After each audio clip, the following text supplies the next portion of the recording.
বিশ্ব নদী দিবসে তরী বাংলাদেশের র্যালি ও আলোচনা সভা অনুষ্ঠিত হয়।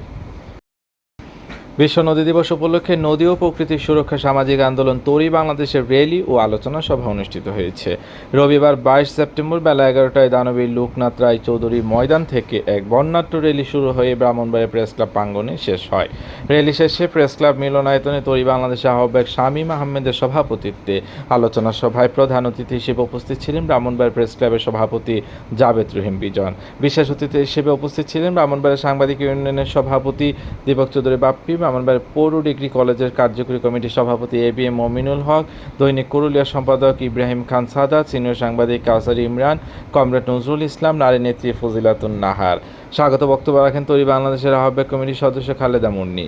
সভাপতি বক্তব্যে শামীম আহমেদ বলেন, নদীমাতৃক বাংলাদেশের সকল নদ নদী দখল, দূষণ, নাব্যতা, সংকর্ষ, নদীর বালু লুণ্ঠনের মহোৎসব এখনই থামানো না গেলে বাংলাদেশের অস্তিত্ব বিলীন হয়ে যাবে, যার জ্বলন্ত উদাহরণ সাম্প্রতিক সময়ে হয়ে যাওয়া আকস্মিক বন্যা প্রকোপ।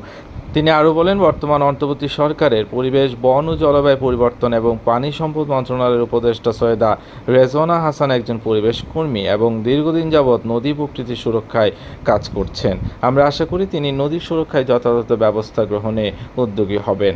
এছাড়াও বক্তব্য রাখেন ব্রাহ্মণবাড়িয়া সাংবাদিক ইউনিয়নের ভারপ্রাপ্ত সাধারণ সম্পাদক ফরহাদুল ইসলাম পারভেজ, সাংবাদিক হারুন আল রশিদ, কবি লিটন হোসেন জিহাদ, কণ্ঠশিল্পী হৃদয় কামাল, তরী বাংলাদেশ নাসিরনগর উপজেলা আহ্বায়ক আবদুল্লাহ আল মাহমুদ, অঙ্ক শিশু সংগঠনের সভাপতি আনিস রহমান রিপন প্রমুখ। অনুষ্ঠানটি সঞ্চালনা করেন আব্দুল মতিন শিপন।